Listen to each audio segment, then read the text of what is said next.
The views expressed on this Turnbuckle Tabloid live stream or Turnbuckle Tabloid podcast episode do not reflect the views, thoughts, or opinions of the Rageworks brand, including the Rageworks Podcast Network, Rageworks content partners, advertisers, and affiliates.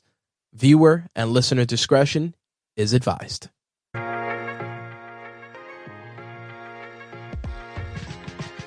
Hey, you. Yeah, you, the listener. In case you haven't heard, because I've been basically saying it for the past few weeks, we just started a new network. Yeah, New York Wrestle Media. It's a whole virtual experience visually for all those connected in the world of wrestling, pop culture, live stream video games. Oh, it's happening. And it's not only me doing it. Yeah.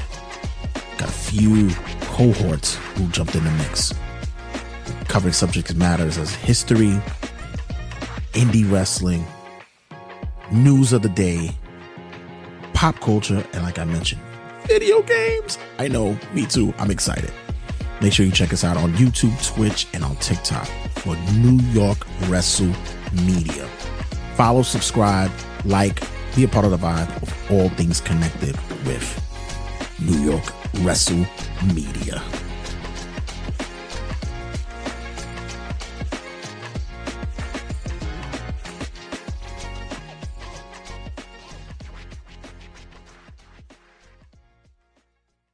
Five, 4, 3, 2, 1, 0. All engine running.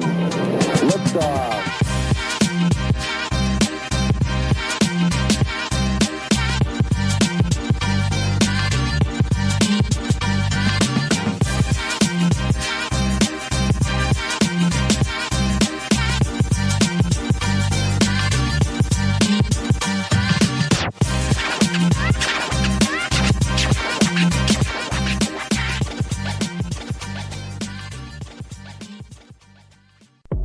Big shout out to all my wrestling heads out there. No cap, those who still showing love for AWA, WCW, NWA, CWF, Mid-South, and all things cracking in Smoky Mountain Wrestling. We doing it for y'all, get it. Doing the large Big Show style, Fashion out here representing, let's go. What you know about body slams and headlocks and Stone Cold's Boldy and Kofi Kingston's dreadlocks? ECW before Meanie was blue. Kurt Angle was breaking ankles, screaming out. Oh, it's true. Harley Race folded U.S. champ belts and stiff chops from Benoit gave you chest swaps. DDT from the top rope suplex off a ladder. The Rock reminds y'all. It doesn't matter. DDP to Goldberg Street. Eddie G went radical, then Latino, he Bruno, Pedro, and them damn Briscoes. Hogan went Hollywood, NWO, Macho Man, Sky High, dropped them elbows. NXT, Matt Riddle, Full Send, Chance Bro. The Dream told stories about those hard times. Stan Hansen and Bradshaw through the clothesines. Arena goes black and one light in the ring, light on, crowd pops, here comes Sting. John Cena gets booed, now is a moving maker. American Badass, the Dead Man, or call Taker. When the Heartbreak Kid was not your boy toy. Now who's the man? Becky Lynch, a nature boy. The Hitman, Sharpshooter, best submission. Favorite tag, LOD or Demolition.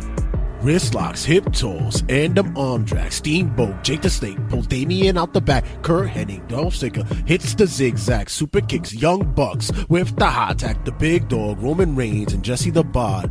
MJF is the new hot rod. Your BC throw-ups too sweet. I'm watching MLW Impact and All Elite. I'm so wrestling. I did it again, y'all. Brought it back. Fashion back in the building. Telling you, don't sleep. Yo, when I come in Turnbuckle Tabloid Studios, I get it popping all day, every day.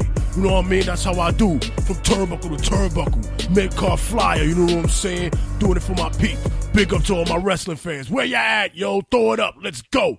Too sweet, y'all. Stay tuned for part 2 of this. Starcade. That's how we do it over here at Turnbuckle Tabloid on this side. Let's get it popping. Oski, my man Jay Santee. Get it popping. So wrestling. It's good to be in the champion. Shazam! I have denounced you that I will never retire. The cream of the crop! Nobody does it better.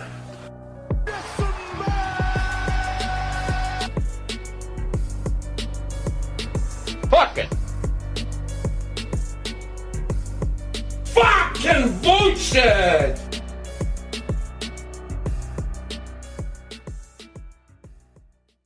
This song is brought to you by Turnbuckle Tabloid. Hey guys, what's up? This is Michael Kingston, creator of Headlocked, and you are listening to Turnbuckle Tabloid.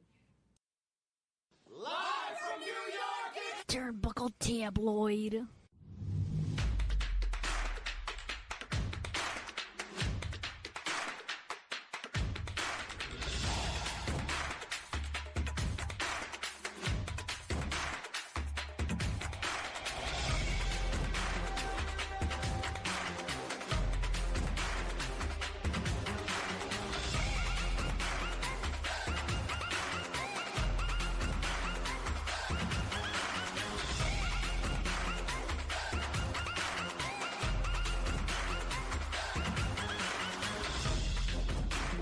If this isn't the most newsiest news weekend that we've ever been through, I don't know what is. Gotta cut that off. Yeah, this is something special, guys. This is it's a lot going down this week. I don't honestly, I don't even know where to start. There's so much on the table to discuss. It's just a lot of moves, a lot of changes, a lot of shocks, a lot of surprises. And you know what? Let's get away from all the terminologies and stuff and just get into it. Let's dive right in. And as always, I'm the Norm McDonald of this segment, and this is your Wrestling Rundowns weekend update. Usually I'll go from the oldest to the new, but I'll just go with the most recent that has happened. And congratulations to Iyo Sky winning the women's title off of Rhea Ripley on Monday Night Raw. That was something. That was something. You know, many people believe that if they said, hey, you know, the road to WrestleMania seems all predictable. Jey Uso wins, Cena turns, and now Iyo Sky takes the championship off. This is going to be, this is going to be something. Are we looking forward to seeing possibly a triple threat match? Did Rhea lose her opportunity at Mania? One will know. We will find out. But yeah, it's not as predictable as we thought. And I kind of say that I like it. I like it a lot. It's making things happen here, ladies and gentlemen. So, for all you people who are saying that Triple H is pigeonholing himself into booking, I don't know. Next up, you guys been do you guys know that Penta has been wrestling with a torn pectoral muscle for the past 2 years? Yikes! He recently showed it on a podcast, and yeah, he's talking about working through injuries. He did not want to derail or detour his debut in WWE, so he just was like, yo, let me take this and let me run with it. So shout out to him. He's doing big moves in the past few weeks. You know, the following, the growing, and all that's happening with him. Well deserved. He's slowly but surely getting his ways around in the WWE ring, but also getting, the fan base is behind him. So good luck to him.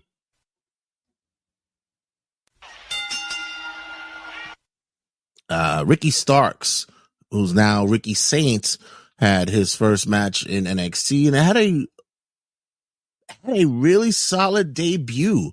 Like, it's not like the guy can't work. We always knew he can work. We were just more, on the level of when were we going to see him again, and if he's going to be able to perform and connect with the audience as well as he did in other places. And so far, he's been knocking it out the box. So let's see what progresses from here on out with Ricky Starks. It's a slowly but surely, we will see he's another one that will make his way through the NXT ranks and then make his main roster debut soon as well.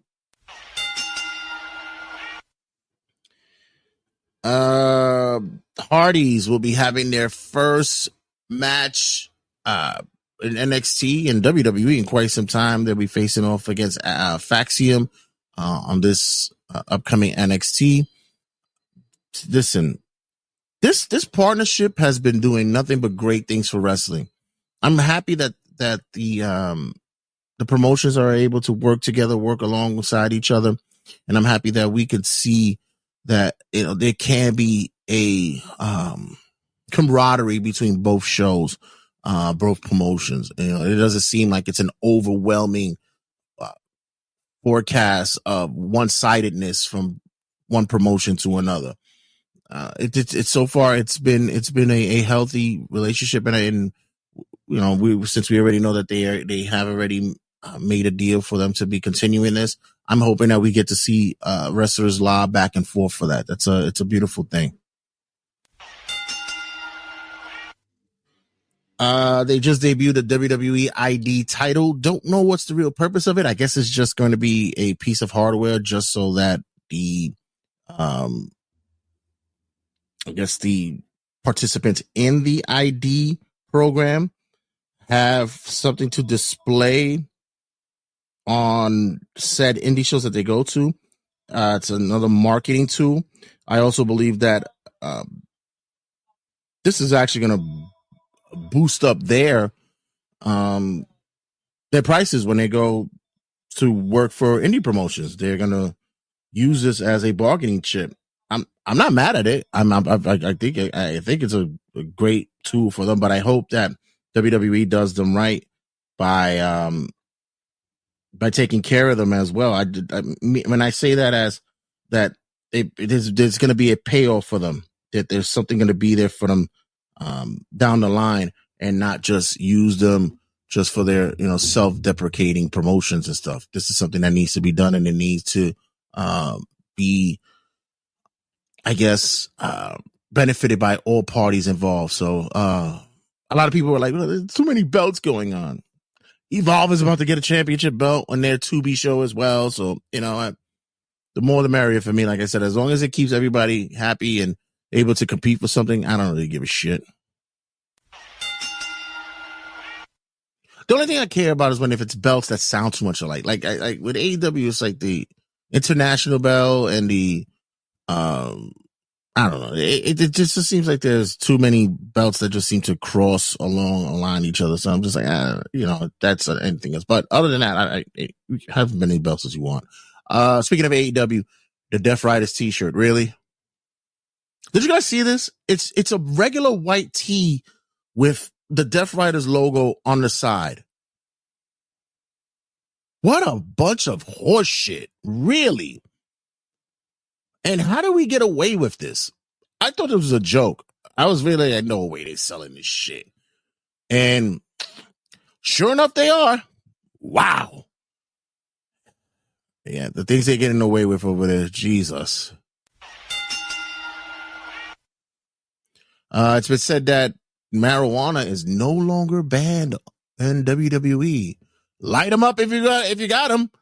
Yeah, why not? Travis Scott is out there smoking the sage all fucking day and night whenever he's out there. I'm not a big opponent of marijuana. Hey, if you're into it, you're into it. But for me, it's always been do it at your own discretion. New York City made it illegal and such, and it's now just rampant. It's almost as though it's everybody's new cologne. All right, I get it. You smoke weed. Hell, there was a time period in my life that I smoked it as well. Hell, if there was a way that I would go back to it, I would. But I don't think I have the tolerance for this newfangled strand of marijuana that's out in the world. There's way too many strands and names and brands. I just need something to settle me down and put me to sleep. That's it. But my whole thing is it's a little bit, we're too much on a level of glorifying it. At the end of the day, it's still a drug, and especially on TV and such, you might be doing a little bit too much. It's not about. I know it's gonna sound like I'm talking two sides of my face, but you still got a parent. Thankfully, knock on wood, I've been able to parent my daughter and such, and be able to give her the reasons of what's right and what's wrong. She's been able to, thankfully so far, make that decision. And I'm also that parent that says, if you're gonna do something like that, if you're gonna do it with me first. We're gonna be the first ones to do it together. And then you go out in the world and you figure it out. But just so that we're you're gonna get your first test runs with me. But at this time right now, I think with WWE, it's gotten a little bit more laid back, but yet are they doing too much? I should post that on the Turnbuckle Tabloid page. You know what? That's exactly what I'll do. Thanks me for coming up with an idea. Hey, you're welcome. Okay. Elias is not signed, or Elijah, the way he's going, is not signed with AEW, but may sign with TNA. There was thoughts that he was going to come in with AEW, but it seems as though that negotiations may have gone by the wayside. Hey, wherever he lands, he lands. He's a strong talent. He's a charismatic individual. He just recently popped up in TNA. Nothing's yet to be said if he is signed or not, but so far he is lined up to be in a tag match with Joe Hendry. So we see. I think that he will be a good fit over there. Carmella. Carmella is no longer with the WWE, as well as Sonya Deville and others.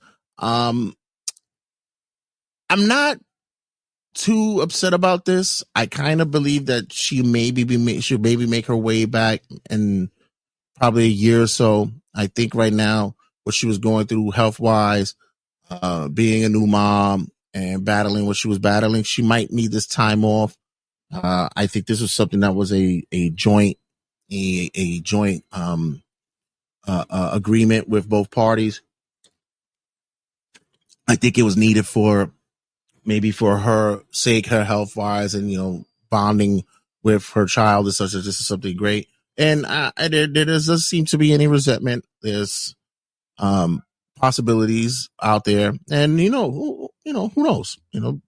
This day and age, there's always a revolving door when it comes to professional wrestling. I don't know if this is true. I just thought it would have been interesting. And usually I don't like to talk about rumors and such, but for this, I thought this would be interesting. There's talks that WWE would like to bring back Lucha Underground. They already have Evolve. They already have the Legends and Future Stars thing going on. Lucha Underground. That could be interesting. But we shall see. Like I said, it's just a rumor. I don't bank it to be true, but I know a lot of people miss it. And if you ever get the chance to go back and look at the old episodes, I wasn't one that watched it hardcore, but I would watch it sporadically, and I would always look at socials, and when they say, "Hey, you got to check out this match on Lucha," and I would go and watch the shows. But from what I did watch from the show, I thought it was a great show. I thought it was something that was innovative, ahead of its time when it came to before the pandemic. They were the first ones that really did cinematic matches and stuff like that. And I thought that they had compelling storylines. So it would be interesting to see that come back, maybe. Speedball Bailey will be debuting AEW. Congratulations to him. Get that back, kiddo. And I mean, I think he will get lost in the shuffle there. But with them, it's also they're flexible with him, because Speedball gets to do whatever he wants independently wise. So that's good for him. We'll see that.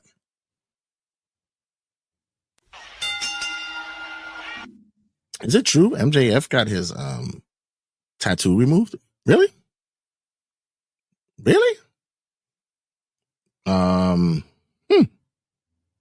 Wow. think I might have called that. I think. Let me see something. I just want to let me discuss they're boasting with AW. Oh yeah, yeah.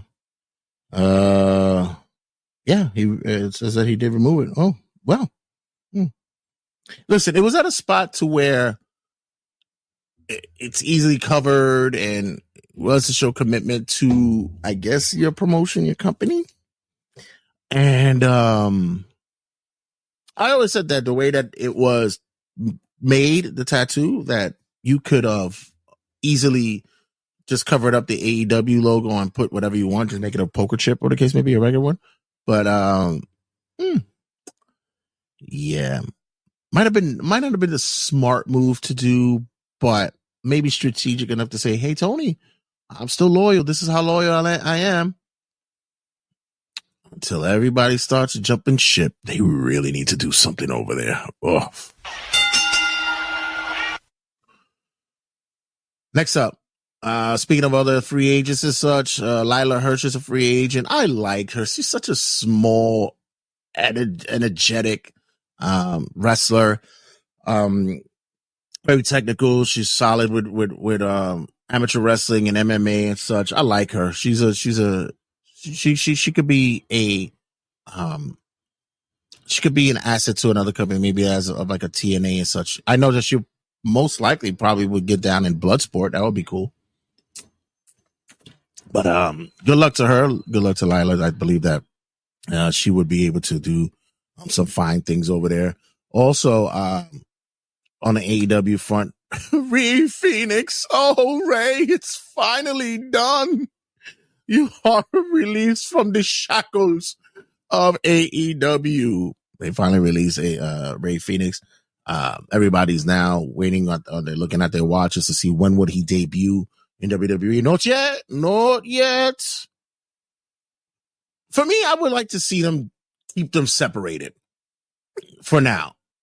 He and Penta. Let them embark on their own journeys, let them do their own things, and then finally have them meet down the line, But, as for now, let's see how this plays out. Let's see how it goes. And yeah, man, they finally released the shackles of Rey Fenix.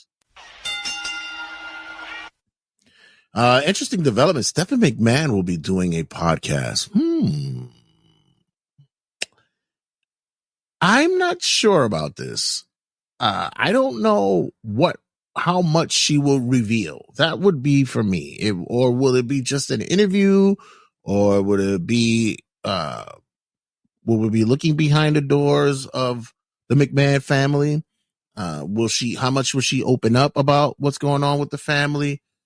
Are they going to discuss the family? Is it going to strictly be about WWE, parenting, motherhood, being a wife, the ups and downs of marriage? I would hope that we could get a bare bones Stephanie McMahon discussing what it is, as much as she could reveal about the family and what's going on, and her thoughts about the business and such like that. It's tough to remember that Stephanie was she was a head of creative for a while. Like people tend to forget that. So she could have some good stories from that as well. So we shall see what turns out with that. Pat McAfee apologizes to Canada. Pat went off the rails on Elimination Chamber after the Canadian fans in Toronto booed the national anthem. Listen, I mean, look, what's going on now this day and age in the past 2 months of this administration, I'm not surprised the world isn't booing in unison, but to each his own. Pat went off and went on his show Monday and disclaimed his apologies to Canadians, just saying he was upset because of how they treated our national anthem. And it's like, You know, there's always a certain sense that I get, and this belief that's been for years when it comes to not only this country and the representatives and such, but also even with family. There was always family who would sit there and say to each other, you know, especially those who are the authoritative or the elder statesmen of the household, and they'll say, you got to respect me, I'm your uncle, or you got to respect me, I'm your aunt. And I'm like, if you don't respect yourself or you don't respect me, why do I have to respect you? Just because of that? I mean, the only person I really had held respect for, that generally I would hold respect for, was my mother.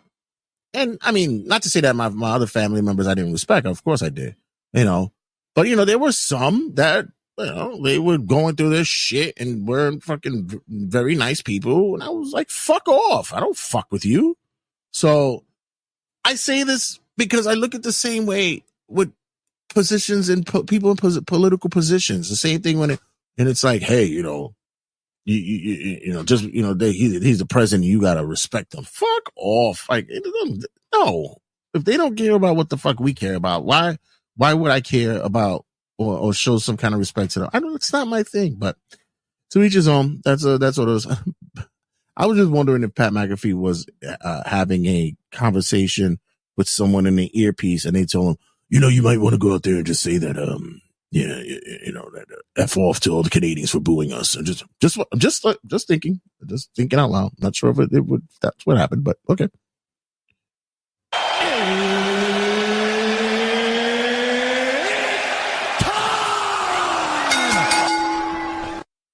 So we were a week away from the release of WWE 2K25. Damn, this happened just quick. This was fast. I just remember the announcement happening at Royal Rumble, and then now we're here for 2K25. Of course, I'm buying it. And this year, I'm looting it a little bit more than I should. I already bought the digital copy of the Bloodline, the whole total package, the $130-something one. But I already had reserved the hard copy in GameStop so I could get that, so it'll be part of the collection. I have all copies as far as I can remember of WWE, so I guess I have to keep that as well. So there've been some talks, some leaks and such of what's been improved, what's been changed, what's going down the line. Testers and other YouTubers have had conversations with their followers and such about what they've tested on and what's their thoughts.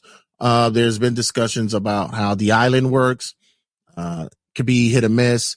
They believe that the VCs may be a little bit low, but the interactions and the contests that you have to do to get your achievements and stuff are pretty cool, pretty fun to have. So that's a good thing. The My Rise seems to be a little bit more fun this year. It's a little bit more flexible when it comes to not just, it's just not linear with just one character. You're going to be bouncing back and forth from your male character and female character as well. So that's actually a cool thing. The My GM mode has added a little bit more. There seems to be I believe they said they made Punk a GM now, which is pretty interesting. That's actually something to look at. Showcase.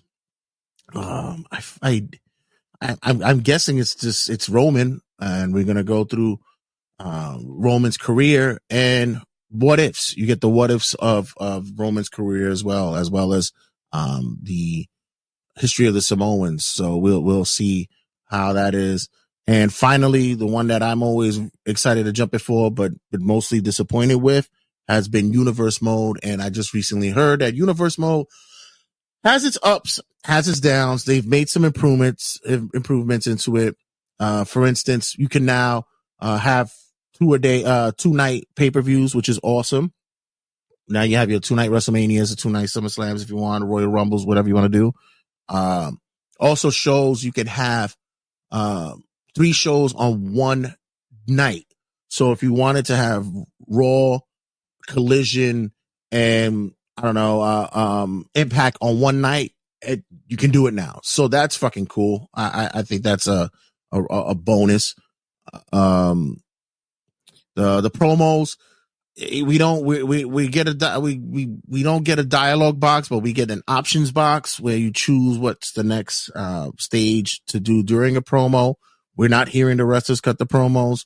We're hearing the announcers do the promos. That kind of sucks, but okay, baby steps. There's still talks of hopefully getting a patch in to get the Money in the Bank cash-ins done properly. We're hoping to see that occur. Still waiting to see how the intergenders go, especially when it goes to the Royal Rumbles. How do we book that? Is there ability to book it the way you want to? Do you make it all men's? Do you make it all females? There's an option to make it intergender? Some way to see how that plays out. And I'm just waiting to see what the control is as well. So we'll see how that goes. I'm excited. We're 1 week away. I believe the digital, if you pre-order, you get it 3 days earlier. So I'll already have that being downloaded on my hard drive. Oh my God, I gotta remember. I think I have to clear out some space. Let me start working on that now. But other than that, guys, don't go anywhere. Stick around. We have much to talk about. We're going to be looking at what happened this past weekend. This is a cutting a promo that we're happening with Elimination Chamber. We're doing our recap, and Homework Mike and Ariana Not the Grande will be stopping in to give us their thoughts as well about what happened, and much, much more. So guys, don't go anywhere. Stick around. And as always, check you guys in a sec. This the Night Industries 2000, but you can call me Kit. When I am cruising the streets and fighting crime, I'm also listening to Turnbuckle Tabloid.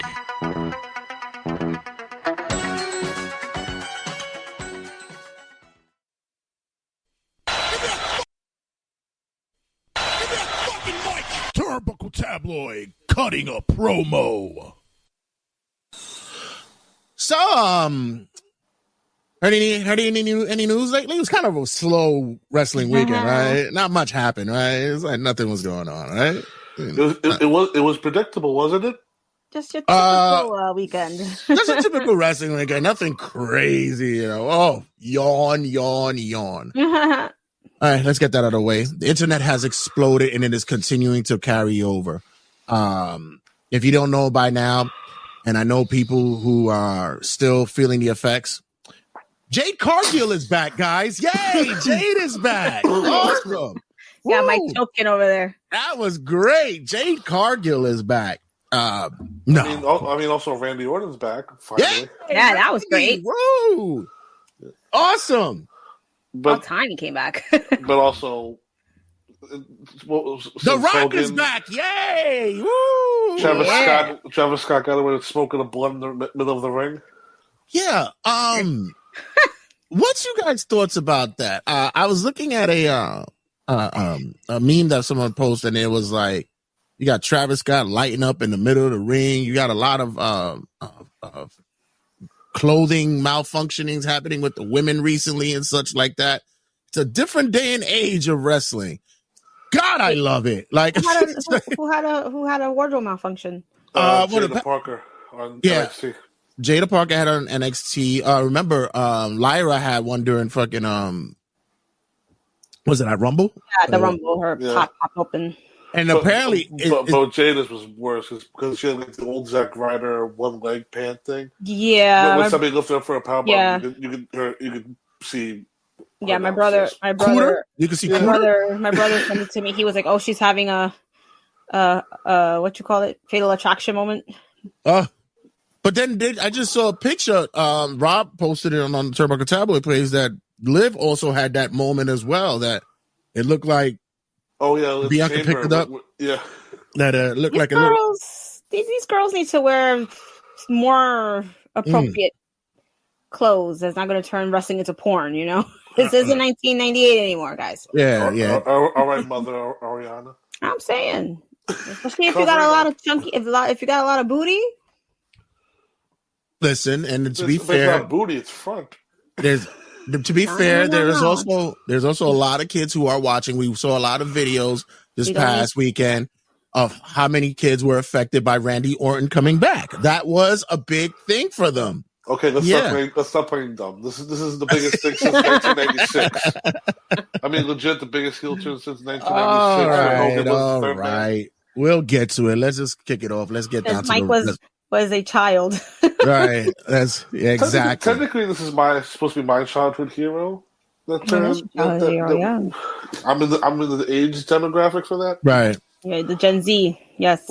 We'll get into that, but as a matter of fact, I made a call, but I wasn't able to get them. My cousin, she is a huge Cena fan. So I have yet to speak to her about what was her thoughts about what happened. So I have to reach out to her. Mind you, she's almost 30 as well. So like, I was about to say, were there tears shed? Because I don't know. I have to find out. I have to see what it is. But we'll get to that when we get to that. What are we opening up with? Opening up the show with the women's elimination chamber match. Mm-hmm. And we got the big, pretty much surprise number 1 of 3, where we got Jade Cargill back, which I thought physically she looked impressive. I mean, she's always been like that, but I thought like this time, I was like, wow. Like I was pretty much caught off guard by the way she looked. But so Naomi and Liv Morgan were about to start the chamber, and then Jade comes running in, and she's about to hit Liv, but then she turns and knocks the shit out of Naomi, and then you have Bianca Belair and her pod screaming, "No, please! What are you doing? What are you doing? Her! Well, behind you, her!" Everybody who's doing Law and Order or CSI is now saying, Bianca, why were you taking your jacket off when Jade was coming into the ring? What was that about? Did you know? Did you know? I just took it that actually that was one part of her gear she forgot to take off. She had to take it off. Yeah, it was kind of weird that she went into the pod wearing that. I was like, are we wrestling in that? Like, what are we doing, girl? What's up with that? Like an angel. Yeah, but Jade gave Naomi the business, though, especially when she used the cage door and slammed it on her. I was like, oh, okay, all right. After all these years, somebody finally used the cage door as a weapon. Right. But that was a great opening for the match. I thought that they were going to actually have somebody replace Naomi. I thought they were going to put somebody in there. Not for nothing. If I was Jade, I'd be like, wait a minute. Let me stay. What are they going to do? Kick me out? That or because it was like Naomi has been eliminated. I said the match didn't even start yet. Like how? And then Jay, I know. And then Jay, the best thing happens. Ding ding. Now the match starts, and then Liv's standing there, and I was joking around her while I was texting her. I was like, "Not for nothing. Like, is she gonna stand there for the full 5 minutes?" Right. Right. And they did a couple of minutes, and then of course Bianca came out next, and then just showboating for 5 minutes. Oh my god!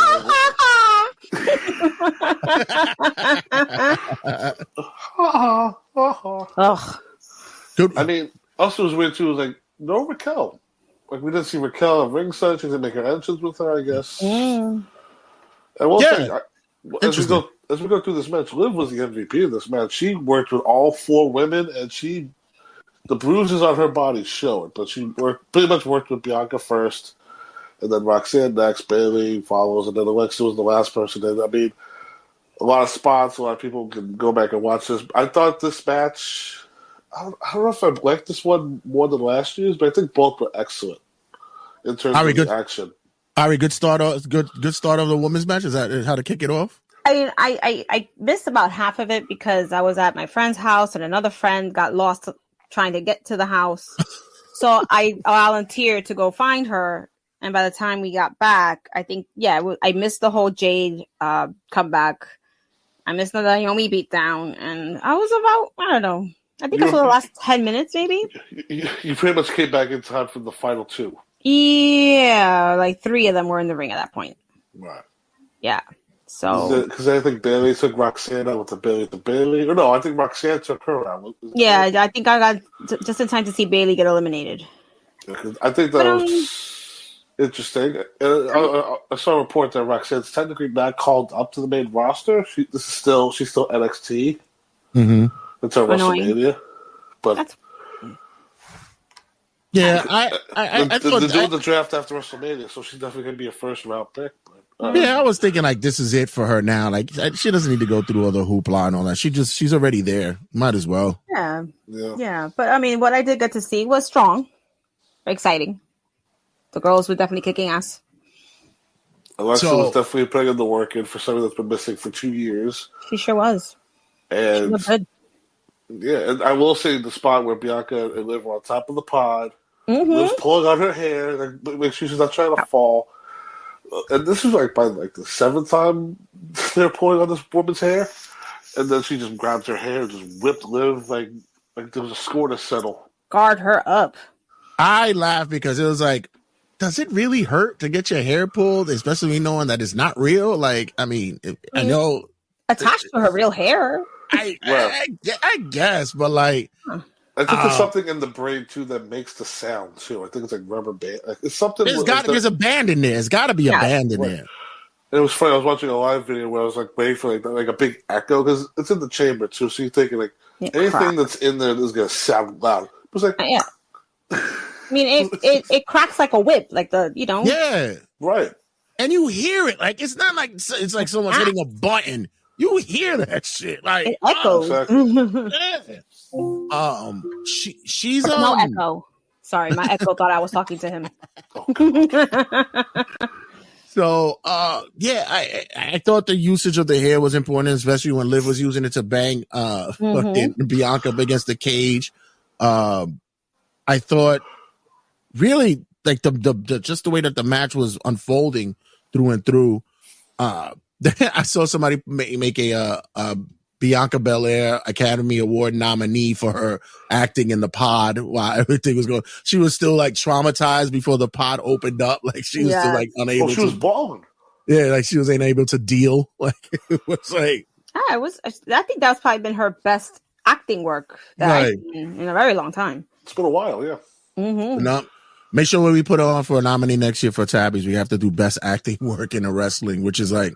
Why not? That's going to be a new category for the Tabbies. There was one spot where Liv rolled up Alexa, and Liv is still pulling on Bianca's brain to like hold Alexa's body down for the roll up. I thought that was interesting because like pretty much Liv had Alexa like this, and then she's like grabbing the hair, like pull your leg down, like that was like the hair was going to somehow help more, but then. Maybe Bianca will actually win this one. And Liv was the Iron Woman. And like I said, Liv's body was bruised to high hell out of this match. But you know what's the great thing about it, too, is that she loves it. Like, she loves the business. And that's like you saw her wearing it with pride. Like, yo, you don't get the winner, but you get this. And this is what, this is part of the business. This is what we do. And she took that. Because listen. I'm 260, 265, 5'8.5", whatever the case may be, 5'9". You ain't whipping me with that fucking hair. I don't give a fuck. Nobody tells me. I'm not getting that. I ain't getting that unless I pay another $80 in Amsterdam. That's a different story. Lord. That's a different story. But enough with my kinks.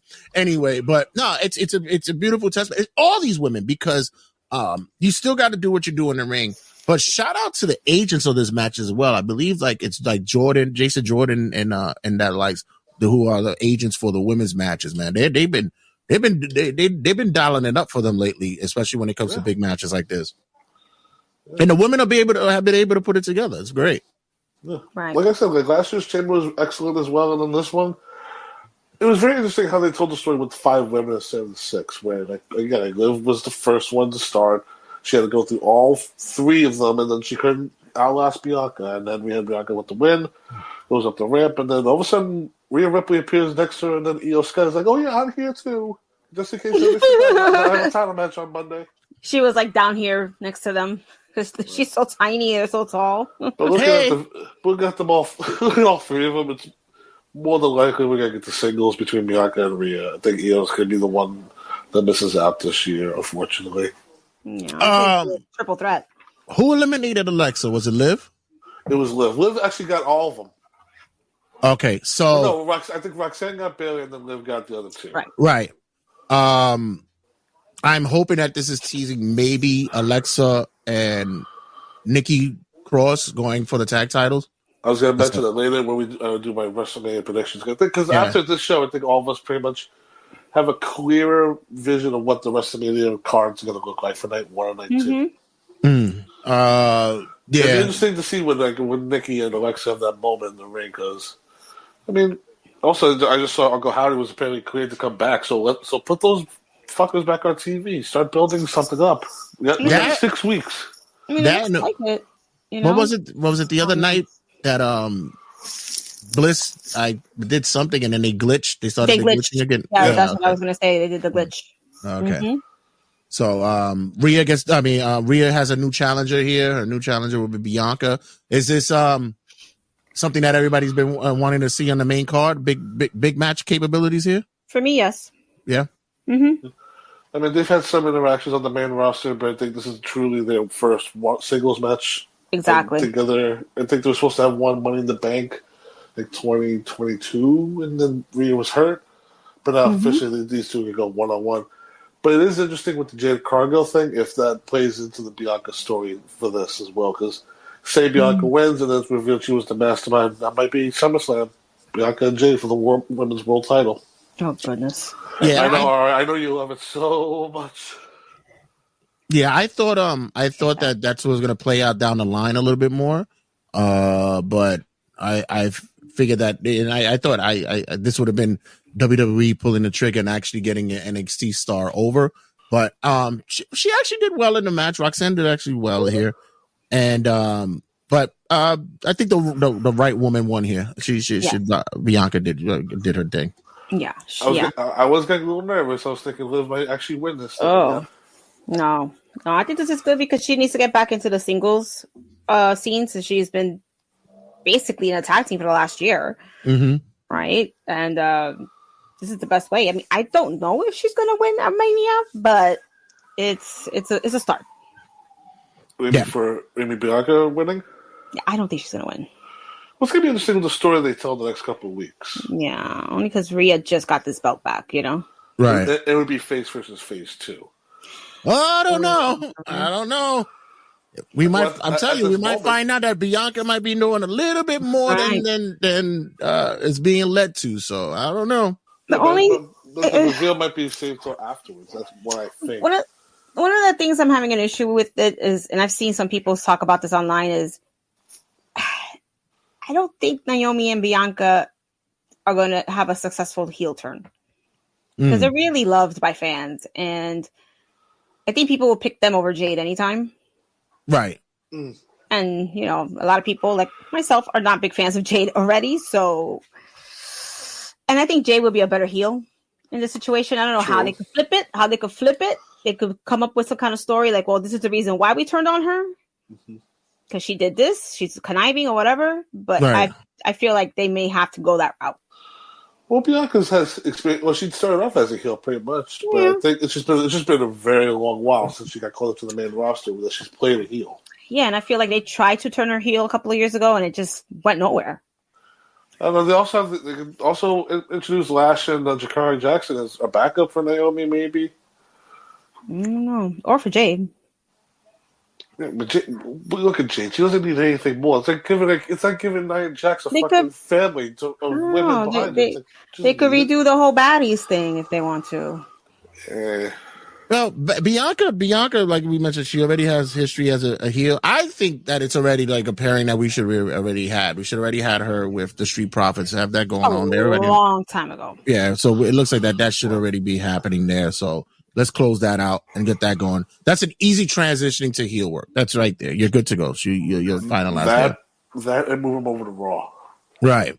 Because I think with the Street Profits been on SmackDown, they've been pretty much dead in the water. I think if you move them over to Raw, it might help them with especially go against the War Raiders. Now, you know what? Go ahead, Ari. Go ahead. What I couldn't believe is on SmackDown when all 4 tag teams were having their little brawl, and they were like, the entire tag team division is in the ring right now, and I'm like, 4 tag teams? Is it 5? 5. It's 5. 5 technically because what's his DIY, Profits. No, and SmackDown. SmackDown. Yeah, DIY, Profits. Pretty Deadly, Los Garza, and technically, Machine Guns. Tangaloa, yeah, their team. The Machine Gun and Bloodline. The Bloodline right now, they're out of commission, you know? Yeah, Bloodline and White Six are the only two teams that are pretty much out, but yeah. Yeah, five teams, five or six, about five or six, yeah. That's a very small amount for both, for one division alone. I feel like they need to beef it up. This is why it's so dead, because they don't have. All right, Raw has 3.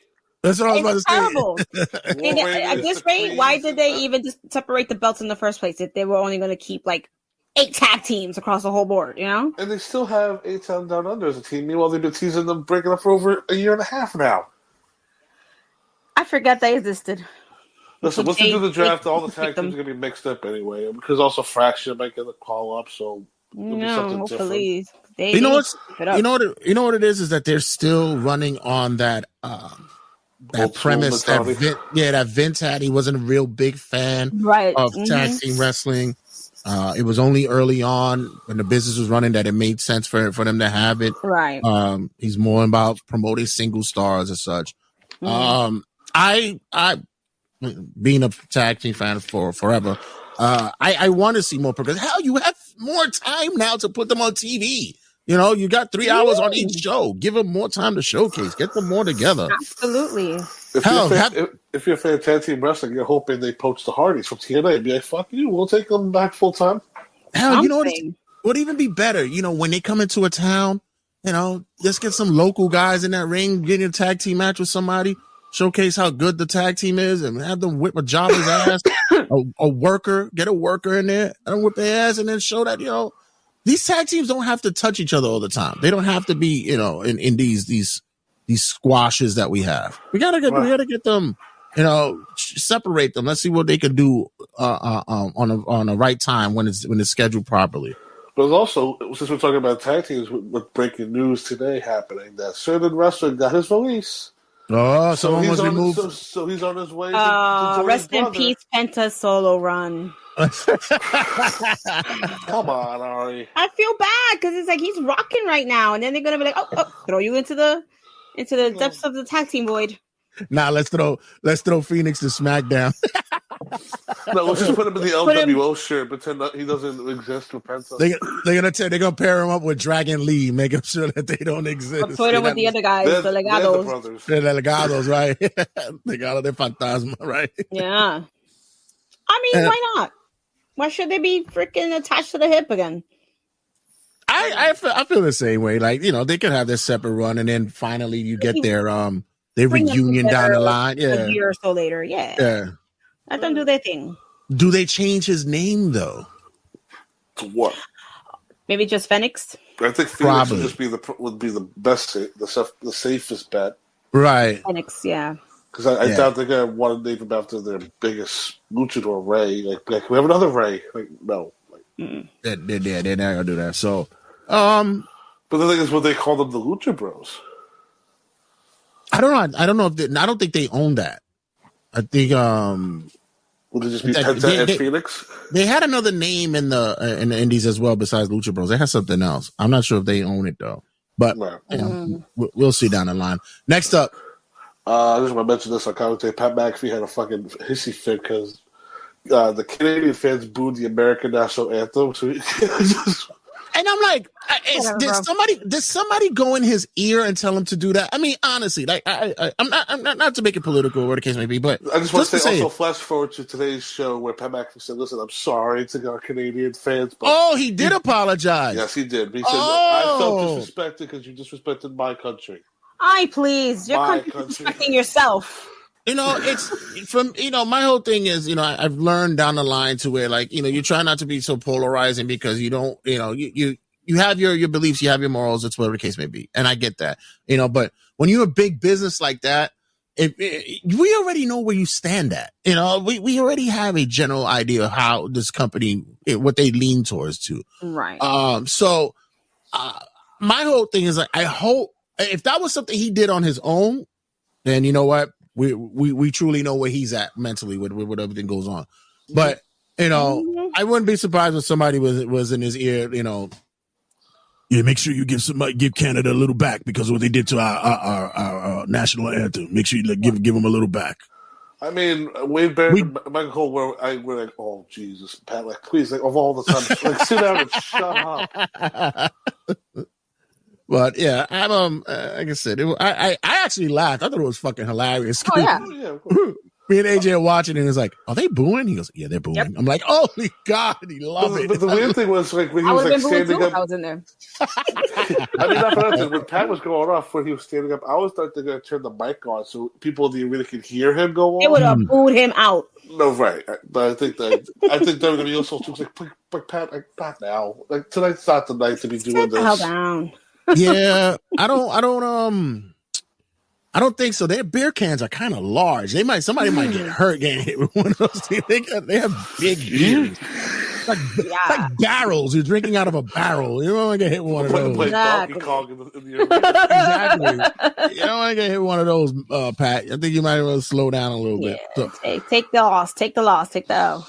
So this was much better than the next match, which was Tiffany and Trish beat Nia Jax and Candice LeRae. This was pretty much just an average tag match. Like I said in the predictions, Candice is in there to eat the pin. That's what she did. And like Tiffany's still this weird new babyface phase where she's still doing her Tiffany time stuff and her heel stuff, but yay! But people love it. I know, but now it's like it's gonna be weird for those segments because Charlotte's not the best promo, and Tiffany's gonna have to pull her slack in those promo battles, but. I mean, this was all right. Aren't the best either. That's what I'm saying. It's going to be very rough the next 6 weeks. Yeah, but you can only take so much of the "Hi, I'm Tiffy." But what about Charlotte? Be like, I'm the queen. I'm the best. Ha ha ha. Oh God. Well, for me, the person who I believe like is the all-star of this match is Candice LeRae. Like she's the vet, and there's a reason why she still has a standing in the business, in the company. She's been a leader for a lot of the women. That, man, we know her from the indies. That woman takes bumps. She knows she'll take power bombs. She'll go through tables. She'll do everything. She's been there. So I think with her being around Nia, being around the women right now, I think that what she's been doing has been like if they do her right, she'll be, that next Natalia kind of thing, that she'll just be the thoroughbred there, the longevity. I was about to say, Candace is like sort of in that territory of experience where like she doesn't need to win all the time, but she can definitely help the women like coming up. I mean, yeah, I had to look this up too. She's still the speed champion for God's sakes.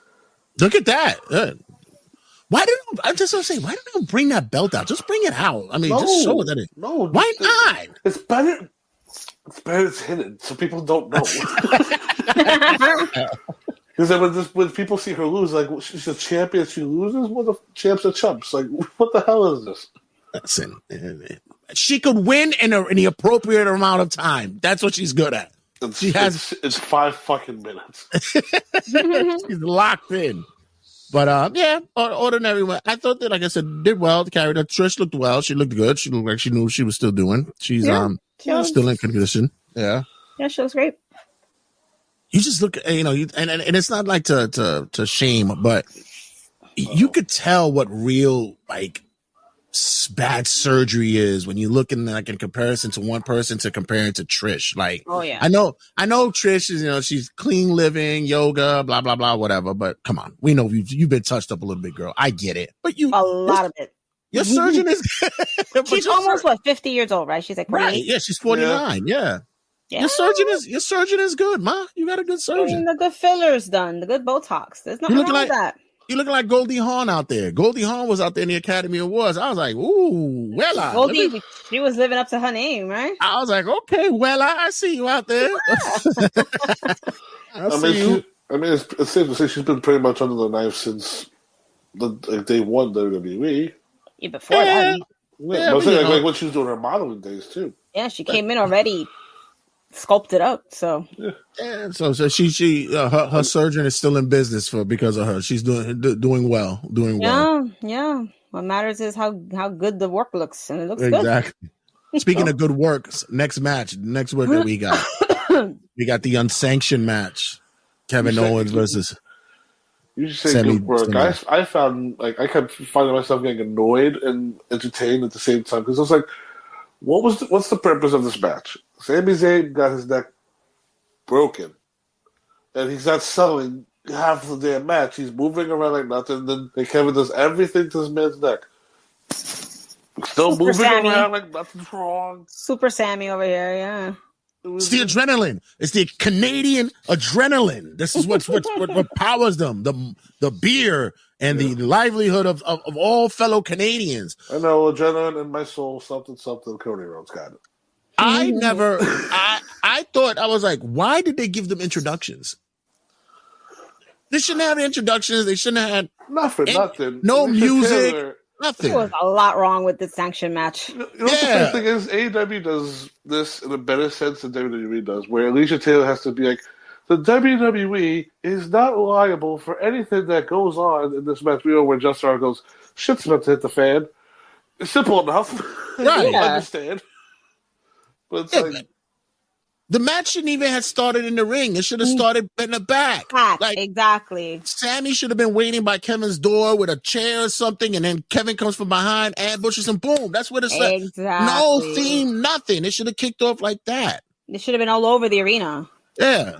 They turned the lights down in the arena, too, and just had the lights on in the ring, too, which I thought was interesting visual, but it's also like, why? Why? I think AEW did that with one of those unsanctioned matches. They did it with the blue light. The house lights were turned down. Right. Yeah. What's it called? Isn't it called a lights out match? They do it like something like that or whatever. Right. But the lights are still on, though. Yeah, but it's unsanctioned, so you don't have to keep all the lights on because we don't have to pay for it. We only got to pay for those little lights. That's it. And then they have a referee there. Why is there a referee there? Right. It should be that, or if the referee is there just to make sure nobody stands up. Yeah, or at ringside, make sure nobody stands up, nobody gets up. Or why are the producers coming out saying stop it? That was the other thing. That was obnoxious. It was like that was the other thing. It felt like they didn't know what they were doing until they got out there. Where it was like they wanted to also play by the rules. Like they wanted to tell a story like Kevin, enough is enough. Like knock it off. But then it's like, Sammy, knock it off, please. Like, it was annoying. More. Everybody was annoying in this match. It was one step further until the GMs came out because they'd be like, okay, then you jump in the shark. But Triple H himself, right? Like, Jesus. All I was like the whole time was like, where's Randy? Where's Randy? Exactly. That's exactly what I did. That's what I felt too. But then all of a sudden, Sammy pulls out the barbed wire chair. And then they start doing that. Then Kevin Owens do his best Terry Funk impression with my eye. Damn it, my eye, Sammy, you son of a bitch. And then they just gets right back up, power bomb to Sammy on the fucking chair. Barely any blood. You know, it was the other spot, no blood, right? Because there was a reason why later on who's gonna get blood later. Come on, Well, I thought about this. That just frustrates me so much. No, you're right. It should have been more. Come on, it's an unsanctioned match. Slammed face first into a chair covered in barbed wire, and there's no blood. Really? Not even stuck to his skin. Yeah, exactly. In one of the spots that I thought when they were setting up, they were putting the double table spot, and I'm going, oh, this is going to be crazy. I was waiting for that spot to happen. It happened quick, and I swear to you, you forgot about it. I did, but I also said that was probably the safest looking double table shot I've ever seen. That looked really safe. Like, is that when Kevin pushed Sammy off? And then outside? Yeah. It looked very comfortable. He just tumbled into it. Yeah, he did a somersault in the air. I was like looking at Sammy's face. He's like, yeah. And I think there was another spot that I think the camera just didn't catch it in time. Mm-hmm. So it was just like, oh, we missed the whole impact. I forgot which spot that was, but I was like, really? Yeah, there was a lot going on. I had high hopes with this match. I really thought this was going to be the one that stole the night. But I also just figured that once they started doing the introductions and all, I said, you just took away from everything. Like it just, But we did get a returning Randy Orton, which, yay! Finally. After Kevin Owens killed all with a bunch of apron power bombs. But he was too busy putting his gear on. Why did he come out in gear? right? I don't mind. Listen, I don't mind, but it's like, and there was like Randy. His breaking point was when Kevin was pulling the ring mat outside, and then you hear the voices or the music, and they just zoomed in on Kevin's face for an awkward amount of time too. Because I guess he was waiting for Randy to get onto the stage. Like, come on, hurry up! he was just standing there, like it was like. I figured for me, you mentioned he comes out in his gear. Randy always looks like he should be in gear when he's pumping gas, he's mowing his lawn. I would not mind that at all. Just walking down through Target, like, oh. that dude drove to the airport. He's in his panties in that gear and vest. He's in Target buying socks. He's like, these look like good socks to wear, right? Do you think this goes with this? Like abs, just abbing. Jesus Christ! Let me tell you. He has that stupid hoodie on. Girl. He was looking. Like Tony said, Nosey's boy always says, he says, never trust a man who wears sleeveless hoodies. You can't trust a man who wears sleeveless hoodies. There's something going on with somebody who wears sleeveless hoodies. So Randy came out slowly. Then he came in, got pretty much just landed an RKO straight away. And then he's teasing, wait a minute. He's tapping his leg. He's like, let me kick this asshole's head in. Goes, runs, and then the producers just tackle him in the middle of the ring. And then these local security guards, local talent, some of them were very good, interesting looking, where it was a little boy and little babies. And of course, Randy goes for the two black guards first, and then starts RKOing the guy with the weird mustache, the guy with the beard, and Randy stands tall. I wonder what school is it? I think Santino's school might be up there, so they might be one of those. They might be from that. I think it might be Storms. Maybe as well, probably. I think, but yeah, there were an interesting pile of individuals who were just thrown out there. Yeah. But yeah, unfortunate. I thought this match would have been better. But of course, like I says with Kevin just wants his spots. That's all he wants. Get him his high spots. I think the issue for me is that it went a little too long. That too. Like if you would have shaved 5 minutes off, I think it would have been fine. It's just like the constant repetition of stuff, like the constant power bombs. Like, I mean, not for nothing. There was no tease for the package pile driver. Right. Yeah. Like none of that. And it's funny because that's what I thought Randy was going to do to Kevin.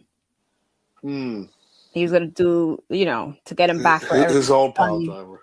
Yeah, give him a pile driver himself, and then. Wow, you guys are right. This match went 27-35. Wow. Wow. 10 minutes off this. Yeah, this match went 27. Oof. Right. Ooh. Interesting. I mean, by the 10th chair they pulled out, I was like, okay, enough. Is there anything else underneath the stupid ring? Nothing. No kendo stick? Oh, just a correction. Liv eliminated 2. She eliminated Bailey and Bliss. I think Bailey got Roxanne, right? No, yeah. Liv more, yeah. Bliss got a Roxanne, yeah. Okay. Yeah. But yeah, 27 minutes. I didn't know that. 27 minutes. That was oof. Yeah. I was probably already like 6 beers deep. I didn't even know what time was at that time. So pretty much after this 27 massacre, I was in my own DeLorean by then.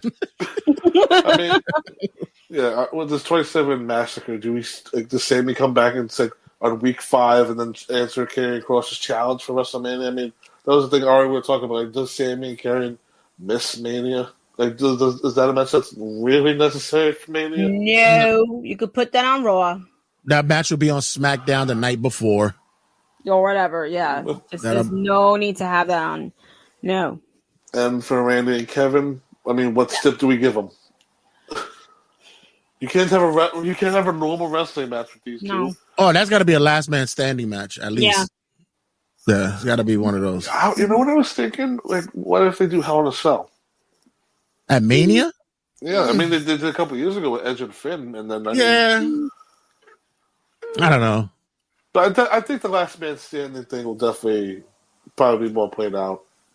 or be used for this. Yeah, it could end with Randy finally getting the kick in his head. True. When's the last time we saw an ambulance match? For me, it's got to be a couple decades ago. The one I think it's during the pandemic. It was Drew and Randy. Probably, right? Because that was when like Randy was doing weird shit, like disguising himself, knocking Big Show, Shawn Michaels, and Chris Show with like gas or something. So it was on that weird time. Because I remember Shawn kicking Randy off the Randy to a super kick. So yeah, maybe one of those. Maybe either last man standing or maybe an ambulance match. Because Kevin needs to jump off of something. We got to make sure he jumps off of something. I mean, God only knows what structure they're gonna. God only knows what structure they're gonna build for the stage of WrestleMania. Oh, please, Vegas, please! It's gonna be something interesting. Mm-hmm. The casino machines, slot machines all over the place. Giant ones you can jump off of. And then, are we gonna see a spot where somebody gets slammed up against a slot machine and it says "winner" and it says jackpot and all the coins start flopping out? That would be awesome. R-Truth runs in. I'm rich. By the way, R-Truth is going through it right now. I don't know how he's coping. I don't know. I have a feeling he's gonna his childhood hero. his childhood hero. Which, by the way. He's older than his childhood hero by like 5 years. So. Yeah.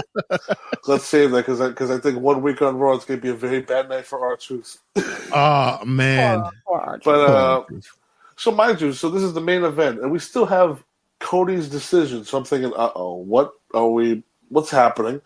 But we got the men's Elimination Chamber match. We have Damian Priest, Logan Paul, Drew McIntyre, CM Punk, John Cena, and Seth Rollins. Where I thought this was an excellent Elimination Chamber match where I think a lot of people had options of like it's either going to be Punk or Cena or maybe an oddball. Maybe if Damian Priest could win somehow or Drew McIntyre could win somehow or God forbid Logan wins, it could easily all six of them could win. Mm-hmm. But the real battle in this match was CM Punk and the stupid light thing in his pod. Where the damn thing kept falling off, and then you could see him in the background during a spot. You see him like. Which, by the way, I do have to say as well. Even before that SmackDown the night before with the promo was chefing up. They were cooking until Logan Paul. Oh, wow! That whole arena. I mean, it was just not the fact that Seth Rollins was just like an oven mitt, but it was just like once Logan got in there, it was like, oh, like Hizo. Cut to the bag. Unfunny. Like this man has no funny bone. Like the jokes he tried to say were just trash. I'm like, get the hook, get him out of here. Like I said, I was so happy. Hit the gong. Hit the gong. I was like, thank you, Punk. Thank you for chasing this man out of here. Finally did something to.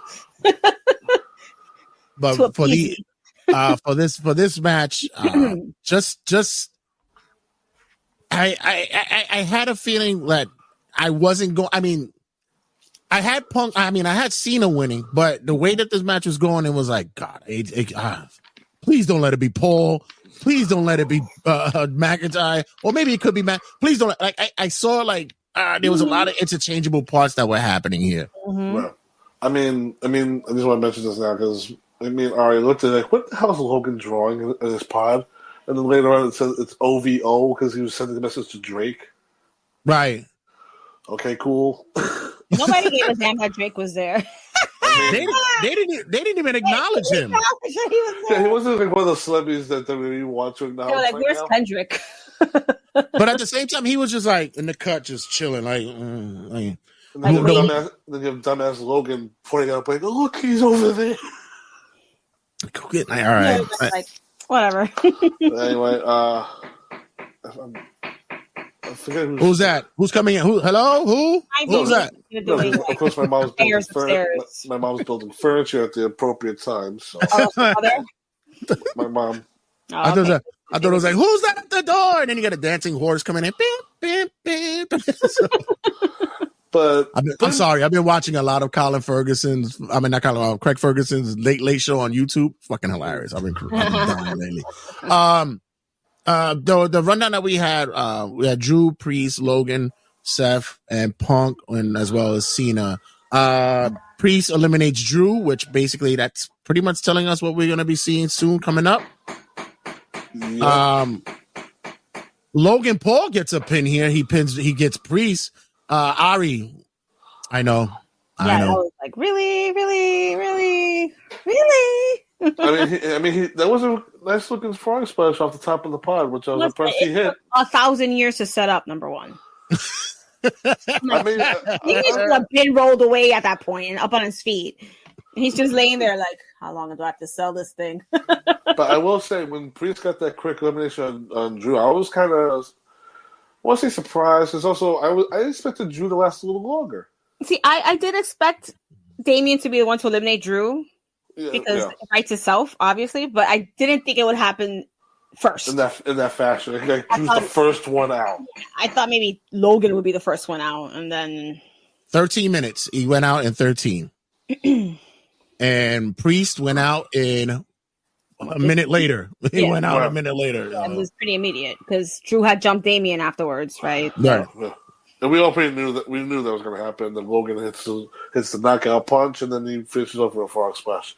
And then we had, I think Jay pretty much, this is Jay's markout moment. Or like I can just imagine the big smile on his face when Cena and Punk locked eyes.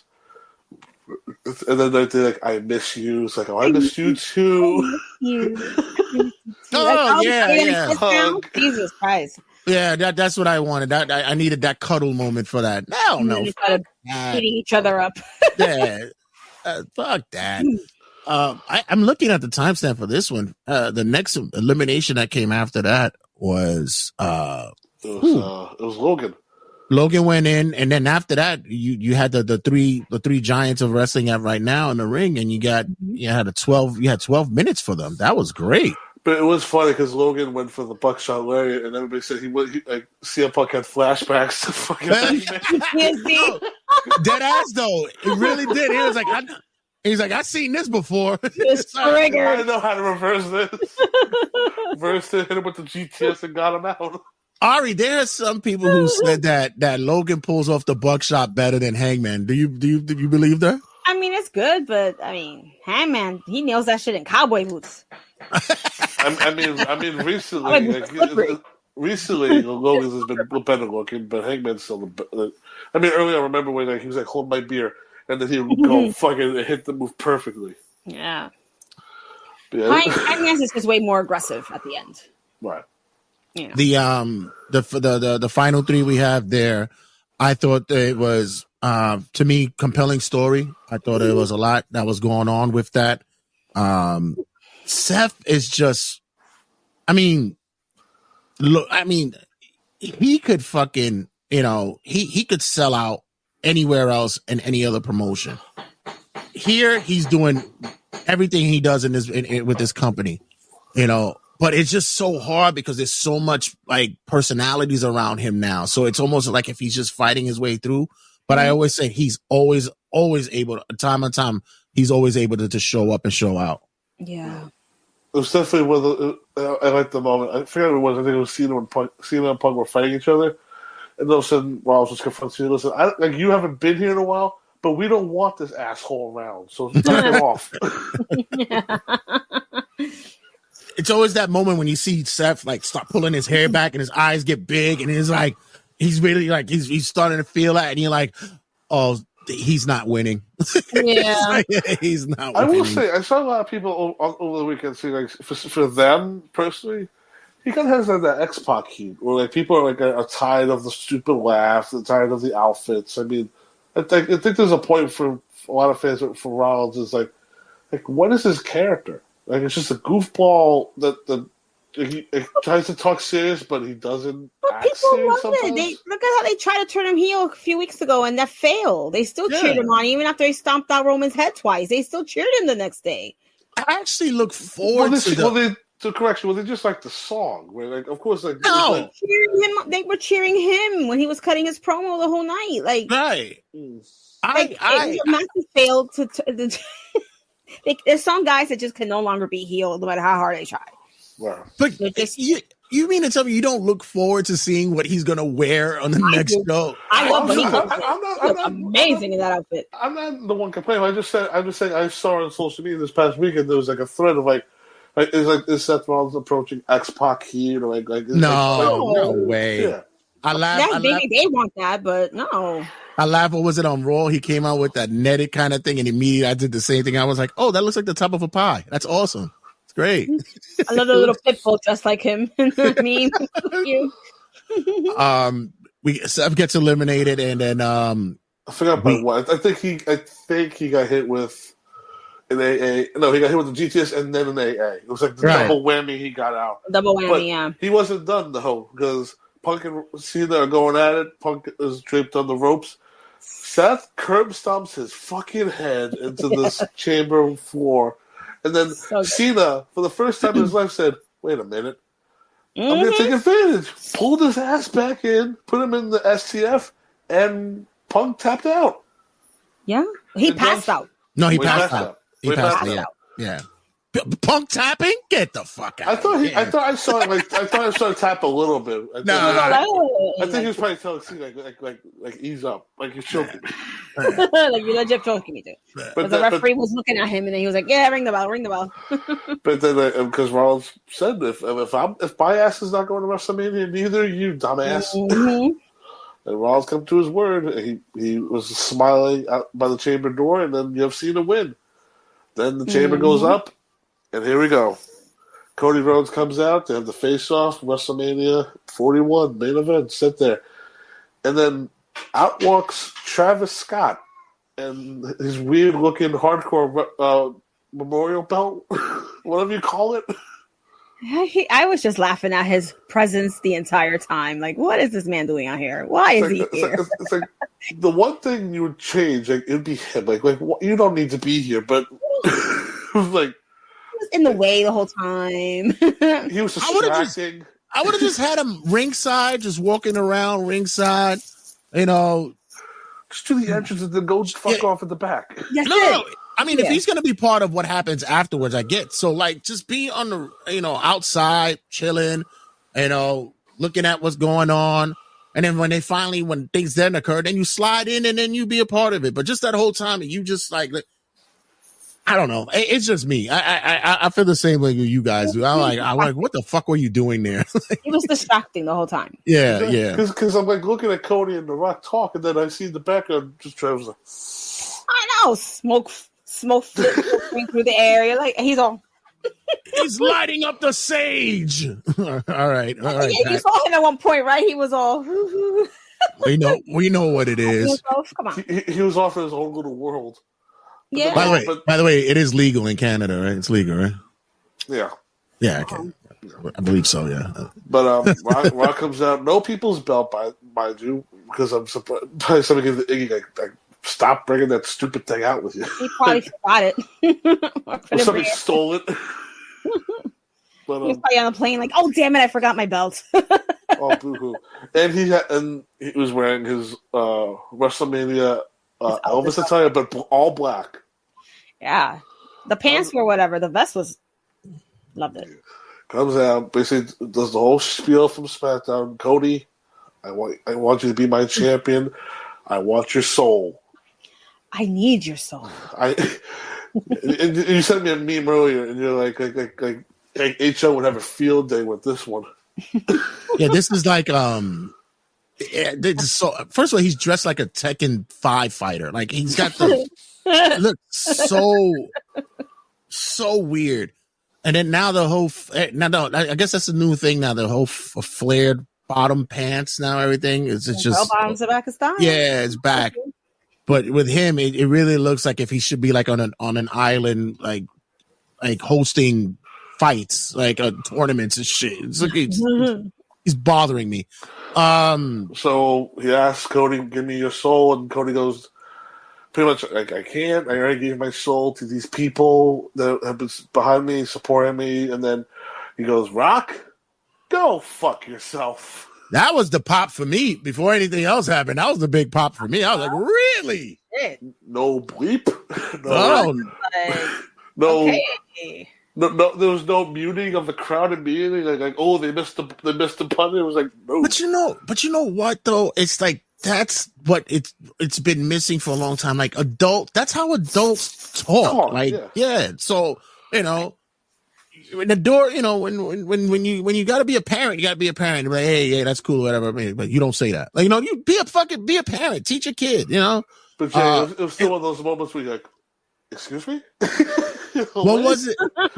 What was the video where it's the little kid is sitting with their parent with their parents, I guess, in the audience, and I think they're saying you fucked up or something like that. And it's like, can I say that? Yeah. Can I say that?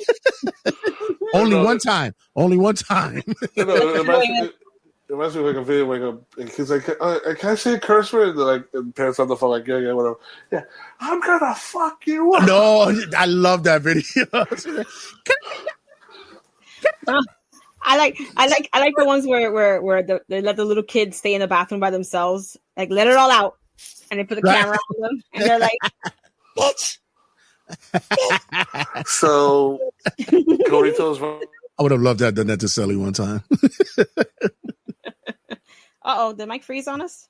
Hands in the air. And I just don't care. Hey. Mike, where'd you go? Hip hop hooray! Ho! Hey!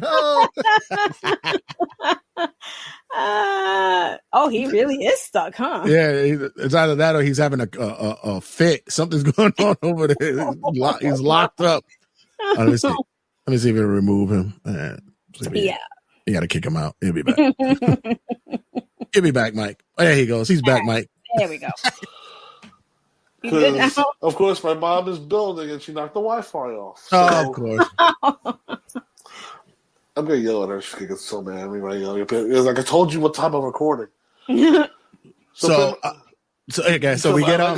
Like I said, he said, go fuck yourself. And then Cena hugs Cody and then.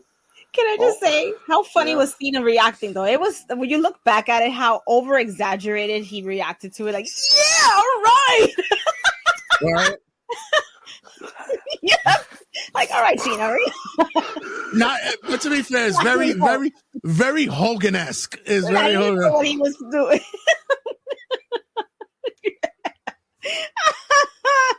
Very Hogan-esque. Like he was just hamming it up because he knew what was coming. Yeah. Did he freeze again? Oh, that is adorable. He looks like he's flirting with you. He's like fluttering his eyelashes. Well, hello. Oh, poor Mike. Now he's the one having the technical difficulties. Exactly right. Let me put him out again. Oh, he looks so cute. That should be the thumbnail for the episode. Yes. That or the hands up in the air, one or the other. I'm gonna make that. I'm gonna make a note of that. So when it happened, did you see it coming or? I had heard people like saying, "What if Cena want to?" I'm like, well, that could be a possibility, but I don't know if I truly thought it would be reality. So when it did happen, it was like, oh my god! Yeah, we teased it. Like we didn't call it. We just said, imagine if it did happen on the prediction episode, right? And I was like, oh my god, that'll be like fucking when Hogan turned. I said they'll throw fucking garbage in the ring and all that shit. But I still had a feeling. For me, I thought it would have been Drew. I thought it would have been Drew or maybe Steph. I thought it was going to be Drew because Drew would be the one quickly to sell his soul to get some kind of title shot. But once we saw John win, then for that to happen, and it was like, it kind of was like a relief for me because I'm like, good. Now they got something really interesting going into to Mania now. Yes. I want to know what the I'm really interested to see what would be the correlation because remember for years Cena and Rock were going back and forth. Yes, Mr. Hollywood, Yeah. You left us. Now, now you want to come back. And this is that's actually a good premise considering, like you said, how Cena used to criticize The Rock a lot. Mm-hmm. Then he ended up disappearing to go to Hollywood, right? So they could always use the Hollywood temptation of the Hollywood lights and the Hollywood fame that brought them together to do this. Yeah, and be like, Cody, you could be a part of this too. Right. You could be a part of this too. Mike, by the way, the last freeze. Oh man, it is adorable. It is adorable. I just yelled at my mom, so now my mom's pissed off. But I don't care. No, it's like of all the times, being yelling at your parent as an adult is so liberating.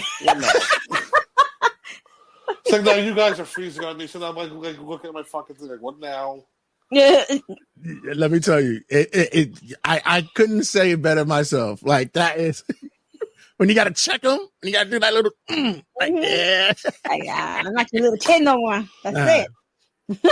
I got this. I just had another heart attack because it's just that connection was lost. I was going to say, so Mike, did you see it coming, or were you like ecstatic that it did happen? I mean, I was going to try and say when he went for the hug, I was thinking, wait, I was waiting for another bomb. Like maybe the lights would go out, or I don't know. But once Cena went from happy to evil, I was like, uh-oh. And then you just cut to Rock, do the throat slit, and then put the 2 fingers up. I noticed he put 2 up, and then it's like always kicking the dick. Always easy to turn heel, kicking the dick. Poor Cody's like, ooh. I just heard millions of children just crying in unity. It was just, and it was like a double thing for them, right? Because not only have Cena turning heel, he turned heel on Cody. Yeah. Cody. No. I mean, Michael Cole was like, really, John? You have to go down this route? Yes. Wait, can we get the why Cena why chants? I should make that as a shirt. I got to make a shirt. Why Cena why?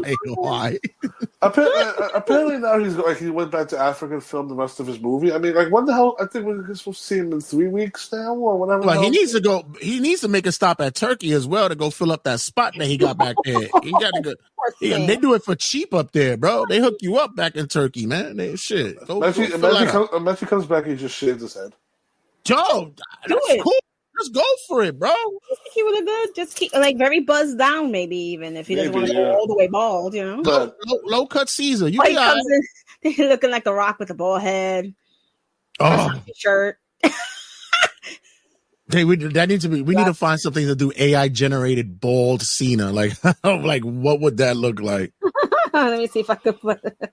I think IG has AI now. I mean, not for that. The next couple weeks on Raw, like, you have to do a segment where he beats up his little R-Truth. Oh God! Just destroy him. Okay, I got an old picture of him. Burn the jorts in the garbage can. Yeah, the jorts got to go. That was what Keith was saying. Keith was like, "Finally, we don't have the jorts anymore." Okay, so. I got a young I guess it was a high school picture of him. Hold on. Don't generate an image. Oh my god. Oh, he looks like freaking Kyle Fletcher. He looks like Kurt Angle. Like if they had a baby or something. I don't know. Oh, bald Cena. Hold on. Gemini is generating something. Hold on, let's see. What? Gemini, you suck. Sorry. Oh, what it said? We can't do it because it's copywritten. Blah, blah, blah. Still learning how to generate. Generate. Let me try IG. I just remember asking Jay. I was like, Jay, out of the 3 baby faces, who would be surprised if he turns? And Cena was like the one that I think we were like. It can't be. It's his retirement tour. There's no way. Well, I said that we alluded to it, but we were like, nah, they're gonna do it. But because I said it, they'd have rioted like when Hogan turned, and sure enough, yeah, the backlash is just as crazy. And to the point where Randy Orton had to go on Twitter and defend it. Yeah, Randy, stop. Don't do that. Right. You didn't need to do that. Because I thought that later in the year, we're going to want to see a heel Cena versus face Randy. Oh, right. my gosh. See if you guys this see it. Oh, you can send the picture on yeah. And send it to group. This is the one that my AI created. This is the one that mine did. Oh, no. Hold on.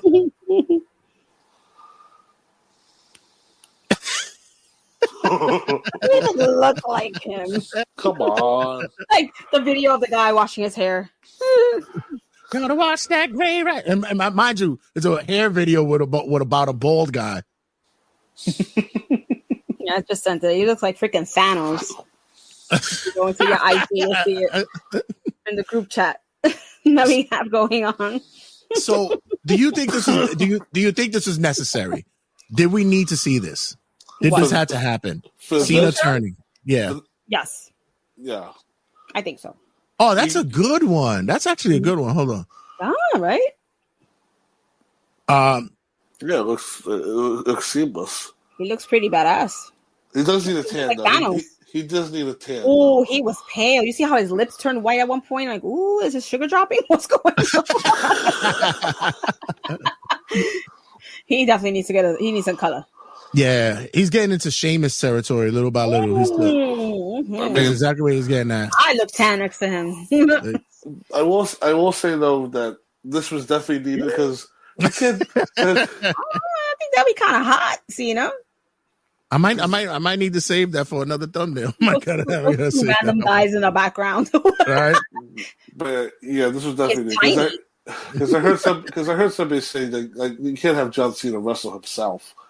Like you can't have two baby faces go in the main event of WrestleMania, and I think and WWE obviously does not want the point of booing Cody Rhodes. So what's the other thing of doing? And that's doing the unthinkable. And it's funny because people I'd share the clip like Vince freaking out, like take me to the son of a bitch, like take me to Hunter. I could only imagine Vince was sitting in the house watching this, going, "I would have never done that." What is he like? He's ruining everything. I would have never done it. Do they not understand the merch? This is a blockbuster thing, but I would have never done that. No, never would have done that. But this definitely just decreased Jey Uso's chances of main event night 1. Jey Uso beat opening night 1, while Cody and Cena main event night 2.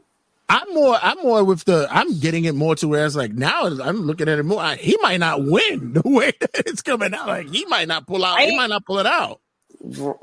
Who like Cena might or Cody might not win? No, I'm talking about Jay might not win now. Now they just made this match like the top tier. No, Jay, you can't have the kid sad like a double dose. You can't have Cena and Gunther. You can't have the new heel Cena win and Gunther retain. Oh, we can't get a 2001 kind of WrestleMania where everything falls flat. No, you have to at least have the fans heat. Have them heat in sadness. Yeah, one of them has to feel a good story at the end. It's gonna be like this. It's gonna be like, yeet. Yeet.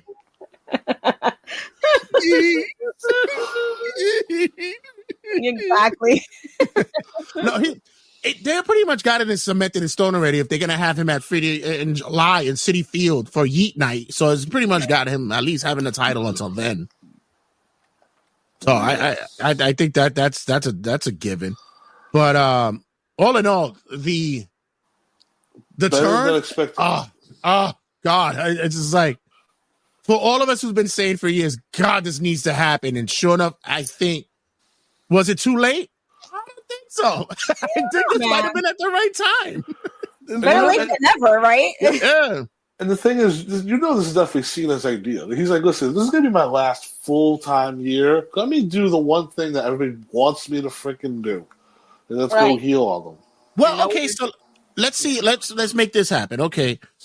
What would have been a better run? So let's say Cena wins at Mania, right? He beats Cody.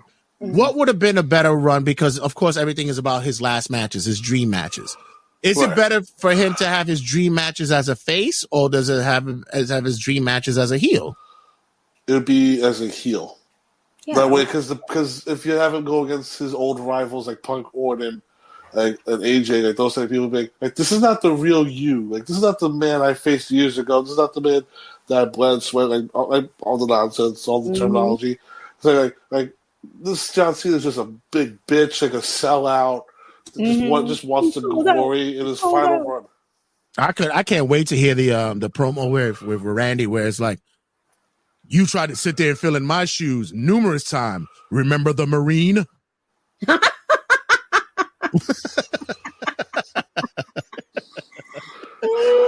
remember I had your back for a certain superstar named Mr. Kennedy? Just start using fucking lingo or bring up. He's gonna start opening up all these doors. You're gonna see a lot of backstage shit. Remember when you were calling me Mr. Politics because I was Vince's boy at a time? Hey Randy, let's count how many times I went to rehab compared to you. Oh wait. Oh no! I never went to rehab. I want to hear what is the shock and all that comes from the wrestlers themselves when they come. They get to the ring. What Drew would say. I'm glad he did it because I would have done it first. You know what Drew's gonna say. It's like, I've been telling you people, and you just don't believe me. Yeah. Now maybe The Rock could put more hair in the back of his head. But before Jay, I know you're probably gonna cut short, but I just wanted to go Cut it short. We went over an hour. I know, but at least I wanted to throw in my WrestleMania predictions because go ahead. So the 4 matches confirmed of Rhodes and Cena, Gunther, Jay, Strad, Flair, and Rhea. It's gonna be Rhea or Bianca 1-on-1. But the other matches I think we're definitely gonna see are Roman Reigns versus Seth Rollins versus CM Punk. Triple threat, okay. Where I think the story is Roman's gonna demand to get a match with Rollins 1-on-1. But Punk's going to have Heyman throw in the favor saying, get me in there because I want Rollins too. Right. And then you have the tease with Roman and Paul be like, wait, you're my wise man. Like, start teasing that. Right. Randy Orton versus Kevin Owens. Stipulation to be announced, whatever it's going to be. Drew versus Damian. I have Rey and Penta versus The New Day in a tag match. I just think that's going to happen at WrestleMania. Rey Mysterio? Rey Mysterio and Penta versus The New Day. Okay. I just threw this one out there as a fun one. Just a 6-pack challenge for the Intercontinental title. Braun Breaker, AJ Styles, Sheamus, Finn Balor, Dominic Mysterio, and Logan Paul. Logan's on Raw, right? Yeah. Yeah, okay. I can see that, yeah.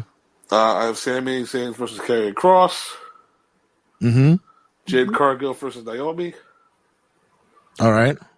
Jacob Fatu versus Solo Sikoa. I hate you, Solo. I hate you. Yes, that's going to happen. Liv and Raquel versus Alexa and Nikki Cross for the women's tag titles. Mm-hmm. And then for the WWE Tag Team Titles ladder match, DIY, Mercy Machine Guns, Street Profits, Los Garza, Pretty Deadly, and Tama Tonga and Tangaloa. Oh, so God, another freaking 12-man tag. Ariana's favorite. Yeah. But all SmackDown teams. Just all SmackDown tag teams. Fucking a half, man. Ariana's favorite. Well, maybe they'll do better this year. Maybe they'll do or we could just do Street Profits versus DIY. No United States title match? I was thinking put LA Knight shit's good, but I feel like they're going to make LA Knight the host of WrestleMania, so he's going to have the U.S. title on his shoulder hosting WrestleMania this year. Really? Yeah. I don't know, because it'd be a waste to have, like I mean, I guess it depends on when Shinsuke comes back from, bereavement, because his brother passed suddenly. Who the hell's calling? It's going to suck. It's like, we're sorry about your loss, but give us the belt back. We need to put it on somebody else. Either way. Well, if this was Vince era. Yeah, right. Yeah, we're sorry. We're sorry about your loss, but you're dropping the belt to LA Knight on Friday Night SmackDown. Like I did put Chelsea or Lyra having a title defense. I think they're gonna miss this year, and War Raiders. I think they're gonna miss this year. Yeah, they'll probably. I'm telling you, they'll be on that SmackDown the night before. So yeah. And whoever wins that stupid Andre Battle Royal, nobody cares. There's no prize ever. They still do the that? Winner. Yeah, let's still do it. Who won last year?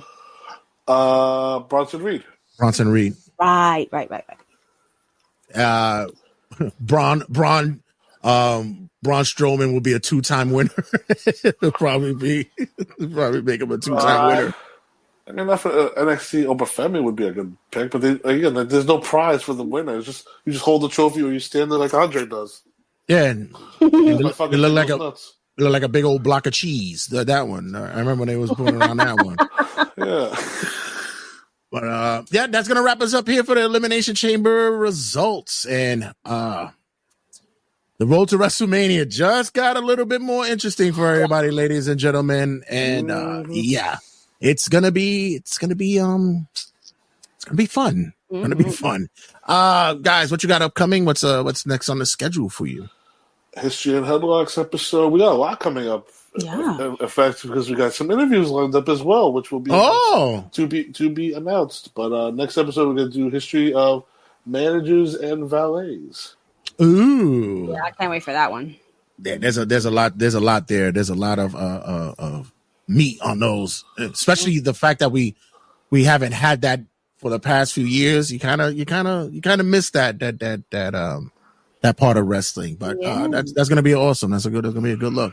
And guys, make sure you check us out on all the social media outlets. Check us out on the like group pages. Make sure on Facebook. Make sure you get us on Instagram as well as on the TikTokers and Sky Blue. We're there now, or Blue Skies, whatever the fuck it is called. At least it's not that other shit. I was gonna say the rest of Sky Blue you're on. Well, we could be on Sky Blue. That's another story. I'll get to that later. But she's a child.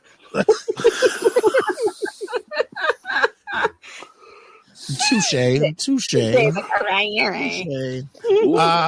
But also make sure you check us out, of course, on New York Wrestle Media, where everybody is clicking in, checking in, and getting our looks. Just dropped a recent episode of Under the Ring Apron with Dr. Jeremy Housewright, who has an upcoming book for the directed to wrestling fans. It's a book that's basically from the voices of wrestling fans and the reason why they are so passionate about the sport. So you guys want to check out that conversation as well. And thanks again, guys, for checking in. Yeah. Absolutely. And as always, check you guys in a sec. 5, 4, 3, 2, 1, 0. All engine running. Liftoff.